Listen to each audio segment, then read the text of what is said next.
যারা আল্লামা হযরত মাওলানা ইলিয়াস রাহমাতুল্লাহি আলাইহির তাবলীগের কাজ করে তারা আলেমদেরকে হেফাজতি বলে গালি দিতে পারে না। যারা হযরত জি মাওলানা ইউসুফ রাহমাতুল্লাহি আলাইহির অনুসৃত তাবলীগ করে তারা কোনোদিন আলেমদেরকে পাকিস্তানপন্থী বলতে পারে না। যারা হযরত জি মাওলানা এনামুল হাসানের দেওয়া আদর্শ মোতাবেক দাওয়াত এবং তাবলীগের মেহনত করে তারা কোনোদিন উলামায়ে কেরামের বিপক্ষে অবস্থান নিতে পারে না। যদি অবস্থান অব্যাহত রাখো, পরিষ্কার বলি এখনো ধৈর্য ধারণ ধরতেছে উলামায়ে কেরাম। গত বছর যেভাবে বিমানবন্দর ঘেরাও করা হয়েছিল, যদি প্রহসনমূলক ইস্তেমার নামে কোন ধরনের বিভক্তি সৃষ্টি করবার আশকারা দেওয়া হয়, উস্কানি দেওয়া হয়, প্রয়োজনে ইস্তেমা ঘেরাও করব, উলামা বিদ্বেষীদেরকে আমরা বাংলাদেশ থেকে উৎখাত করে দেব। আজকে পাকিস্তান বলে যারা দাওয়াত এবং তাবলীগের কাজকে পাকিস্তানি আর হিন্দুস্তানি দুই ভাগে ভাগ করতে চাও, তাদেরকে বলে দেই স্বাধীন বাংলার মাটিতে ভারতও চিনি না, পাকিস্তানও চিনি না, আমরা চিনি কাকরাইল আর হাটহাজারী মাদ্রাসা। এখানে ভারতপন্থী, এখানে পাকিস্তানপন্থী বলতে কিছুই নাই। সোনার মদিনার আদর্শের দাওয়াত এবং তাবলীগের কাজে মাটিতে চলবে। উলামায়ে কেরাম নবীদের উত্তরাধিকারী, সুতরাং নবীওয়ালা কাজ যতদিন চলবে ততদিন আলেমদের মতামত অনুযায়ী চলতে হবে। ভিন্ন পথে নবীওয়ালা কাজ চলতে পারে না, নবীওয়ালা কাজ সঠিক পথে চলতে পারে।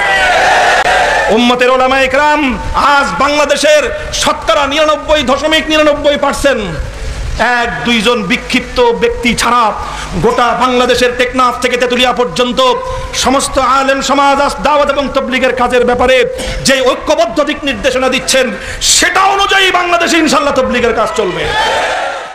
ওনাদের চাই গদি, ওনাদের প্রয়োজন ইমারত। আমরা আগেও বলছি, আজও বলে দেই, গদির খায়েশ থাকলে আসেন রাজনীতি করেন।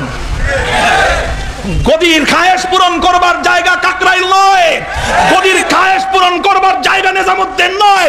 গদির খায়েশ থাকলে আসেন রাজনীতি করেন। আওয়ামী লীগে যোগ দিতে পারেন, বিএনপিতেও যোগ দিতে পারেন, পছন্দ হলে কাকার সাথেও যেতে পারেন। যে কোনো পথে রাজনীতি করে গদির খায়েশ পুরা করেন। দোহাই লাগে আপনাদের, হাতে ধরে পায়ে ধরে বলে যাই, আপনাদের 2-4 জনের গদির খায়েশ পূরণ করতে গিয়ে উম্মতের এত বড় ক্ষতি করবেন না।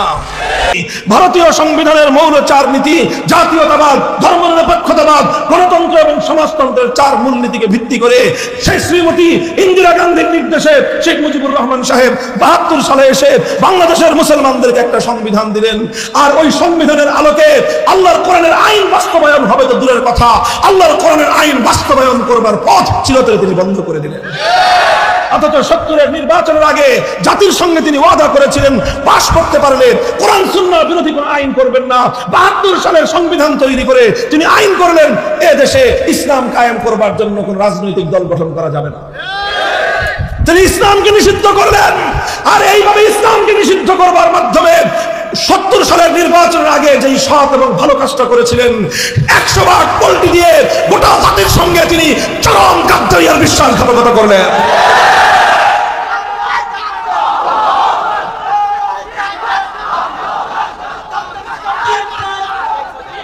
মুহতারাম হাজিরিন, কোন ব্যক্তির বিরুদ্ধে সমালোচনা করা আমার উদ্দেশ্য নয়, শুধুমাত্র ইতিহাসটুকু বলে যাওয়া আমার উদ্দেশ্য।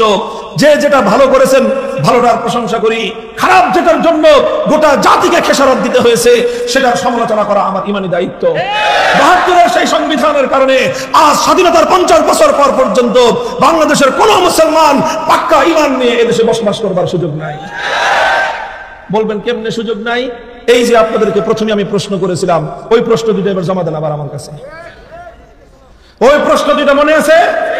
আমি জিজ্ঞাসা করেছিলাম আপনাদের এই হাজার হাজার মানুষের মজমায় কেউ কি আছেন এমন যে মন্দিরে গিয়ে দুর্গার পূজা করেন? একটা মানুষ পাওয়া গেছে? একটা মানুষ পাওয়া যায় নাই। পরবর্তী দ্বিতীয় প্রশ্ন করেছিলাম, এমন কেউ কি আছেন যে যারা প্রচলিত আদালতে গিয়ে বিচার চান? আপনাদের হিসাব মতে কমপক্ষে 20% মানুষ পাওয়া গেছে যারা আদালতে গিয়েছে বিচার চাইতে। কথা বলেন? আরে ভাইয়া যেতে হয়েছে, আমারও যেতে হয়েছে, আপনাদেরও যেতে হয়, থাকলে তো সবাই যেতে হয়। কথা বলেন ঠিক না ঠিক? আপনাকে কেউ হামলা করেছে, আপনি সেই জুলুম থেকে বাঁচতে চান, আদালতে না গিয়ে উপায় নাই। আপনার সম্পদ কেউ চুরি করে নিয়েছে, আদালতে না গিয়ে উপায় নাই। ডাকাত হামলা করেছে, আদালতে না গিয়ে উপায় নাই। আপনার আপনজন হত্যাকাণ্ডের শিকার হয়েছে, আদালতে না গিয়ে উপায় নাই। কেউ ধর্ষণের শিকার হয়েছে, নির্যাতিত হয়েছে, র্যাপিস্টের দ্বারা তার ইজ্জত লুণ্ঠিত হয়েছে, আদালতে না গিয়ে উপায় নাই। কাউকে আহত ক্ষতবিক্ষত করা হয়েছে, আদালতে না গিয়ে উপায় নাই। এবার বলেন, আদালতে যে যাই আমরা গেলাম, সেখানে আল্লাহর আইন অনুযায়ী বিচার হয় না, কোরআনের আইন অনুযায়ী বিচার হয় না। অথচ এই সকল অপরাধ বন্ধ করার জন্য আল্লাহ কোরআনের মধ্যে আইন দিয়েছেন কি দেন নাই? চিৎকার করে বলেন, আল্লাহ আইন দেন কি দেন নাই? তাহলে আল্লাহর আইন বাদ দিয়ে মানুষের বানানো আইন যারা দিল, কোরআন বলতেছে তারা হলো সব তাগুত।